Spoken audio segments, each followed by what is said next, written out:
Machi 8 ya kila mwaka dunia kwa ujumla huadhimisha siku ya wanawake duniani. Kauli mbiu ya mwaka huu ambayo inabeba siku hii ya wanawake duniani ni haki na usawa kwa wanawake na wasichana, msingi jumuishi kufikia dira ya 2050.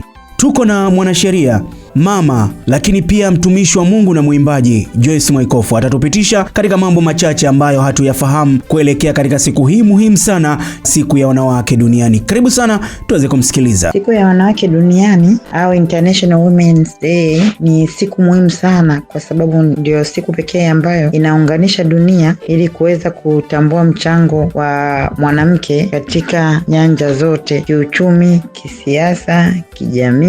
Ni jambo ambalo halikwepeki kwamba mwanamke ni nguzo kubwa ya familia, ambako kwenye familia ndio foundation ya kila kitu. Dunia ilivyo inaanzia kwenye familia, kwa sababu kule kwenye familia ndio ambako wanazaliwa watoto, wanakuwa, wanaandaliwa kielimu mpaka wanakuja kuwa viongozi mbalimbali. Lakini si hivyo tu, katika hiyo siku ya wanawake, baada ya kusikia au kuangalia wanawake wana mchango gani katika jamii, ndio siku pekee pia ambayo inasaidia kuainisha vikwazo na changamoto ambazo zinasababisha wanawake wasiweze kufikia malengo yao, kuangalia usawa wa kijinsia na kuangalia jinsi gani ya kutatua changamoto hizo, ikiwezekana kuzipatia suluhisho au kuzipatia nini cha kufanya baada ya kuwa hizo changamoto zimeainishwa katika hiyo siku ya wanawake. Lakini kama tunavyojua, hii sikukuu haikuanza tu. Kuna watu ambao walianza baada ya kuona kuna changamoto nyingi ambazo zinawakumba wanawake, akiwemo mazingira ya kikazi, akiwemo ukatili wa kijinsia kwa baadhi ya maeneo ambayo yanakabiliwa na mila na desturi ambazo ni za kukandamiza wanawake. Kwa hiyo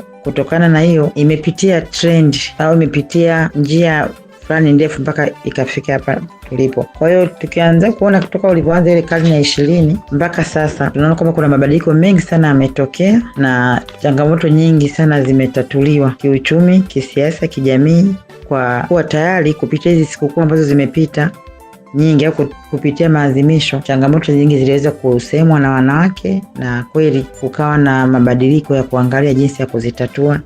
Na sasa kuna mabadiliko mengi sana na mafanikio ambao moja hapo tukiangalia, labda tunapoongelea kielimu duniani kote, unaona kwamba elimu haitolei kwa sababu ya kijinsia, kwamba uko jinsia ya kiume au ya kike. Kwa hiyo kuna usawa wa utoaji elimu kwa wote, iwe jinsia ya kike, iwe jinsia ya kiume. Tunaona kabisa katika mashule na vyuo wanawake wanafanya vizuri, wanaume pia wanafanya vizuri. Kwa hiyo hakuna ubaguzi, tofauti na ile mwanzo baadhi ya mila au makabila au familia ilikuwa inaona kwamba labda mtoto wa kiume ndio akusoma, yule mwanamke hawezi kusoma. Lakini baada ya mafanikio ambayo watu wameyapata sasa hivi, wamesoma na kuna wanawake wameonyesha uwezo aidha sawa na wanaume au zaidi hata wanaume.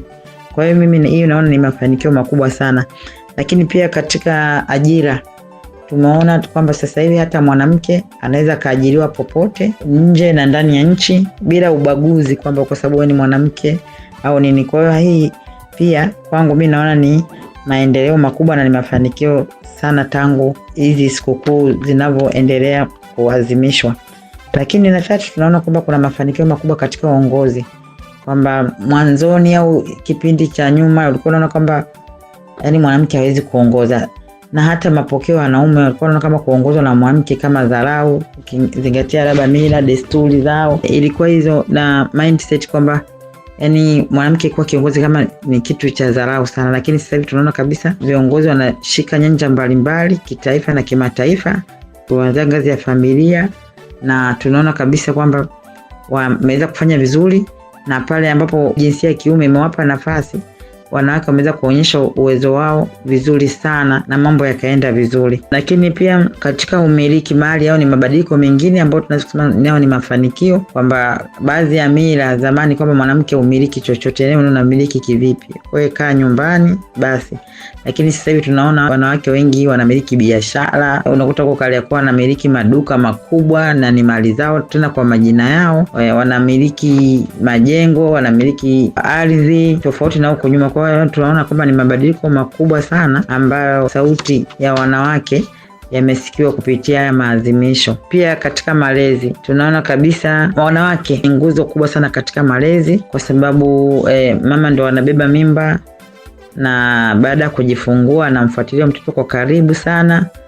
kwamba hata kama baba hayupo atakuwa mbali, lakini kupitia malezi ya mama na maelekezo ya mama, kwa hiyo mtoto anaweza kukua katika maadili na kaja kuwa ni mtu ambaye anategemewa sana kitaifa. Lakini pia tunaona kwamba pamoja na yote bado kuna changamoto ambazo nafikiri maadhimisho haya yanavyoendelea yataendelea kupungua au kutoweka kabisa. Mfano, kuna baadhi ya nchi au baadhi ya makabila, baadhi ya mila na desturi, bado kuna ndoa za utotoni. Hili ni tatizo kubwa sana ambalo bado wanapambana nalo, japo sheria za watoto nazo zimekuwa zinatungwa sehemu mbalimbali na kanuni kwa ajili ya kumlinda huyu mtoto hizi ndoa za utotoni, na baadaye aje kuwa mwanamke bora kama mwingine. Lakini tunaona kwamba baadhi pia ya mila bado zinakuwa ni kandamizi kwa wanawake, yaani kwamba kumuona mwanamke tu ni kitu fulani tu, ni kifaa tu labda cha kufanyia kazi, amekuja ameolewa kule au hajaolewa, ni kitu tu kama kifaa cha kazi. Lakini kumbe mwanamke ni msaidizi. Mwanamke kama ninavyosema kwa mwanaume ana ndoto, lakini mwanamke amekuja kusaidia kutimiza zile ndoto ambazo mwanaume anazo. Zile ambition haziwezi kutimia bila mwanamke. Kwa mfano, watu wengi sana wanakuwa wanaogopa kuoa, anakuambia mimi siwezi kuoa kwa sababu bado sina kitu. Lakini kumbe mtu mwenye mawazo ina maana mwenyewe anajichelewesha kuwa tajiri au anajichelewesha mwenyewe kupata mafanikio.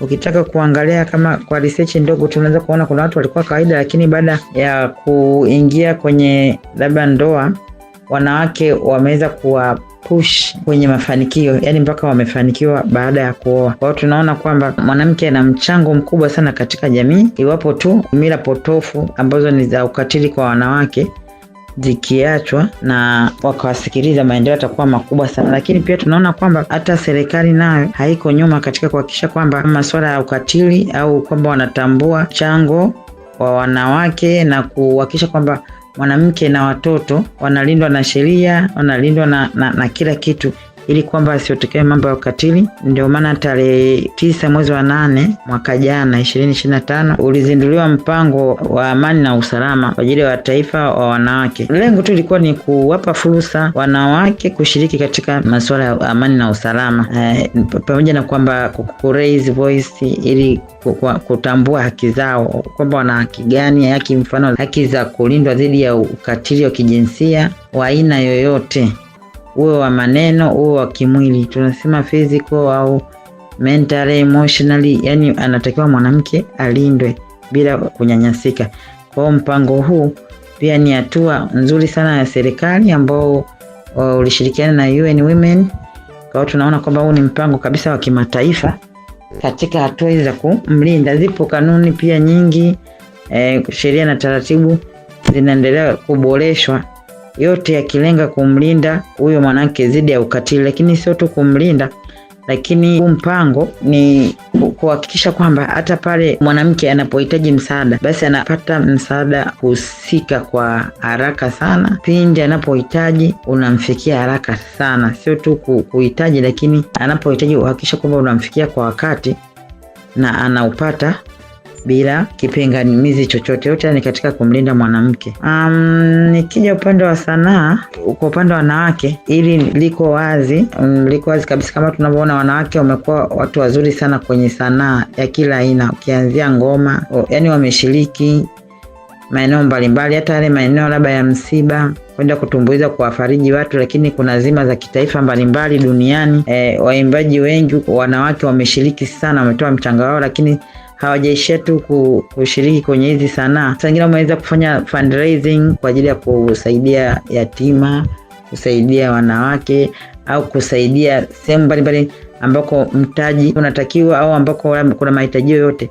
Wanawake kupitia sanaa wameweza kushiriki. Lakini pia tunaona hata katika kiuongozi, mfano mkurugenzi mtendaji wa Hatimiliki Doreen Senare mpaka leo amesimama kwa ajili kuongoza haya masuala ya sanaa. Lakini tunaona kabisa wanawake katika sanaa wamekuwa na mchango mkubwa sana. Nikimwongelea mfano kwenye gospel Rose Muhando, hakuna asiyejua ambaye ameweza kuipeleka Tanzania nje kimataifa zaidi. Yani hata ukiwa nje, nilikuwa nchi fulani, mtu mmoja akasema nitakwenda Tanzania ili nimuone huyo Rose Muhando. Kwa hiyo unaweza kuta labda kwa upande mwingine sanaa pia hata kwenye utalii imechangia. Mtu anaweza kaja kwa utalii kwa ajili tu amuone msanii fulani, tayari huo ni mchango wake. Lakini tumeona watu wengi katika sanaa, nikiongelea pia sanaa nyingine ukiacha mbali ya gospel, kuna kina Lady JD, hamna mjua mchango wake wa kisanaa hapa Tanzania. Kuna akina Zuchu, waimbaji wengi wa kike wengi sana, siwezi kuwataja wote, ambao wamebeba bendera katika sanaa, ambayo imewasaidia kwanza wenyewe kiuchumi,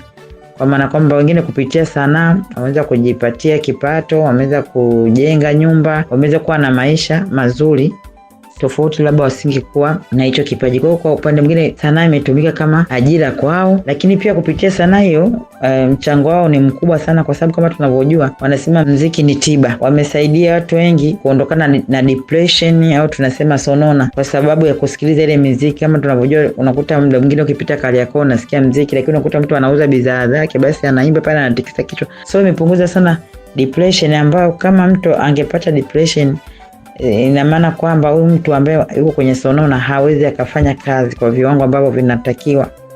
Unaona, hawezi kufanya kazi vizuri, na kama hawezi kufanya vizuri ina maana shughuli za kiuchumi zinadorora, kwamba huyu mtu hataenda kazini, ataenda kwenye biashara, hivyo hatazalisha. Kama hatazalisha tayari hapo kiuchumi tunakuwa tena uchumi umeathirika, na pia hawezi kuwa kiongozi. Kwa hiyo kwenye uongozi kunakuwa kumeathirika, na pia hawezi kuhudumia familia yake vizuri, tayari kwenye huduma ya familia itakuwa imeathirika.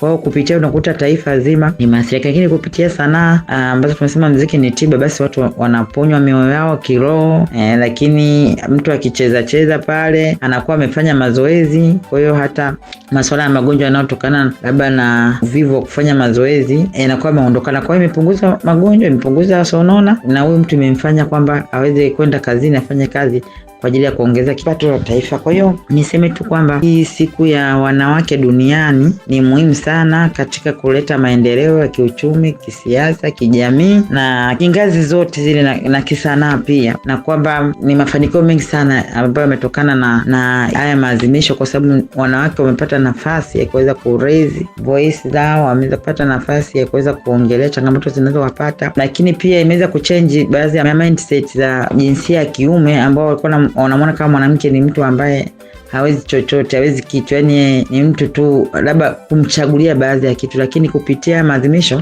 wamejua kwamba kumbe mafanikio ya mtu au uwezo wa mtu, kipaji cha mtu au zile potential alizonazo, alizopewa na Mungu, hazipimwi kwa jinsia yake, kwamba kwa sababu wewe ni wa kike basi huwezi kuwa na uwezo huu, ila wa kiume ndio anaweza kuwa nao.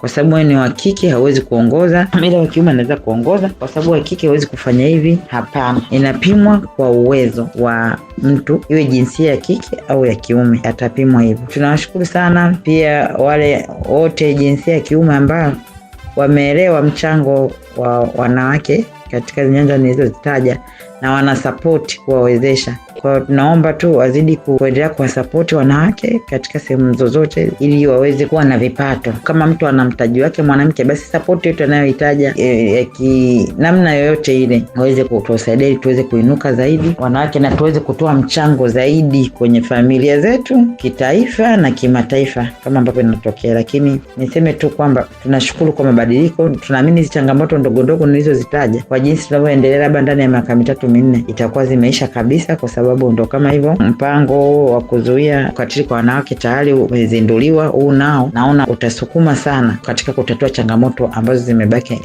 chache huko kama hizo ambazo nimezitaja hapo juu. Asanteni sana kwa kunisikiliza. Niwatakie wiki njema kuelekea siku ya wanawake.